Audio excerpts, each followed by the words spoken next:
guys, welcome back to my channel. My name is Arden. In today's video, I am going to be diving into all the books that I read in January. If I read more books in January, I'm gonna film a part 2. So far, I've read 5 books. 2 of them were short stories. Let's talk about the first read of the year.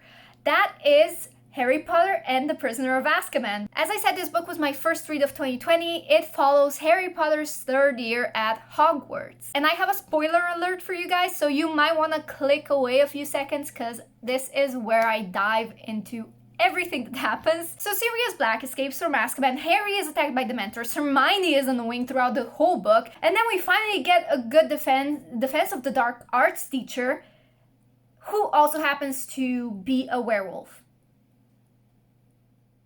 Action-packed. So yeah, we get all of that in this book, but I also wonder why Hogwarts is still considered to be one of the safest places on this planet. It's not that safe. Oh, and also Dumbledore is to be considered one of the most powerful wizards or like most influential or whatever, and Harry really trusts him, but Dumbledore actually always just leaves Harry to fend for himself. Like, why is he to be considered one of the, the most powerful wizards, but he never actually does anything? Okay, so all jokes aside and all of that aside, I do have to say that this book was more enjoyable than the others, mainly because the movies didn't follow the book so much. And I watched the movies before I read the books, so I didn't know everything that happened in the books.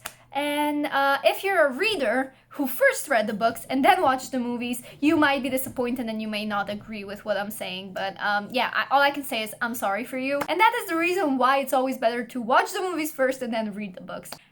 Anyway, my rating for this book is 4 out of 5 stars. Moving on to the second read of this year, it's Forever Summer by Nicole B. So if you're familiar with books by Nicholas Sparks or Morgan Matson or maybe even John Green, even though some people might disagree with me, this book might be just up your alley. Forever Summer is a very lighthearted book that follows the main character Morgan after her mom sends her to stay with her dad for the summer. Now her dad lives in Alabama, he owns a ranch, and he has horses.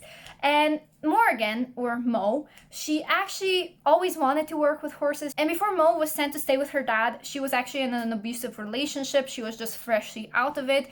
And that abusive relationship prevented her from being able to trust people. So working with horses might be a great therapy for her. I love that this book is a healing book. I feel like the characters are likable. It's a perfect summer read if you want to read it. It's a very light read, but also in a way a very important read. Like, it dives into heavier topics and it discusses abuse, and I think that's very important.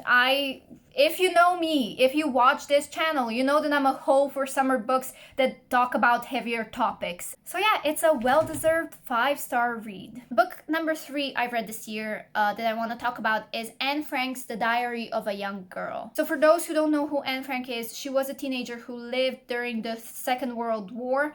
I believe her family was from Frankfurt, Germany, and after the war began, they moved to Amsterdam, but I will get to that later.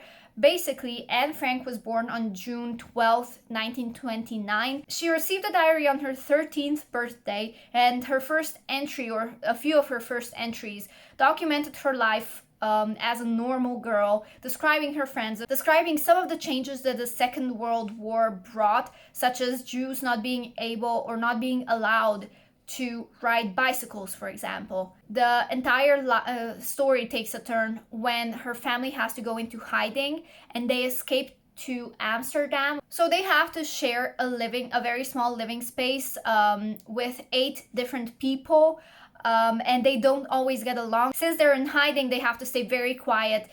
They can't let other people know that they're hiding or that they're there.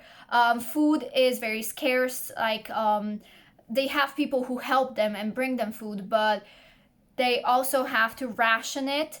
There is nothing to do, or they have to find a way to occupy their time. mainly by reading or by studying. Or in Anne Frank's case, it was by writing in her diary. One thing that surprised me a lot was how opinionated Anne Frank really was. So she was flawed, she was stubborn, often criticized by her family, but she was also very vocal and really good with words. Despite not knowing her in real life or being able to relate to her hardships or what she went through, I still felt connected to her, and I feel like everything she said or the way she described things, I felt like I was there with her. As the entries went on, we saw her how she continued to grow as a person through the years, and how she wanted to better herself, how she wanted to become a better person. She didn't become submissive, but she wanted to explain herself in a way that other people would understand. And one thing that really saddened me is that she actually made plans for her future, and she envisioned the life that she wanted to live. And I don't know, like that really just made my heart ache, because on August 1st, 1944 is when her entries stopped. They were found on August 3rd, which was 2 days after the last entry, and they were arrested, after which men and women were separated, and later passed away due to an outbreak of the typhus epidemic, and her sister passed a few days before her. Her mom also passed away. The only person to survive was her father. The book itself has a lot of messages. Anne's story should be enough for all of us to raise our voice in times of injustice and not follow people blindly. We should be able to learn to think for ourselves. This story should be a reminder that we should not let history repeat itself. We should learn from our mistakes, and that people, no matter what race, what religion, what sexuality, no matter what makes them stand out, no matter how different they are, we shouldn't take away their freedom, and we should give them a voice. Okay, the last two are the short stories that I've read from Amy Ewing. She is the author of the Lone City series. The first book is The Jewel, the second is The White Rose, and the third one is The Black Key. The short stories that I've read are novellas before The Jewel began, and the first one is Syl's story, which is posted on Epic Reads for you to read for free. It follows one of the characters that appears in the second book, The White Rose, which I still haven't read. So basically I did not really understand this one. Technically I wouldn't be able to understand it, but I still wanted to read it because it is marked as the book to read before you read The Jewel. So I did not care for this character, maybe because I don't know this character.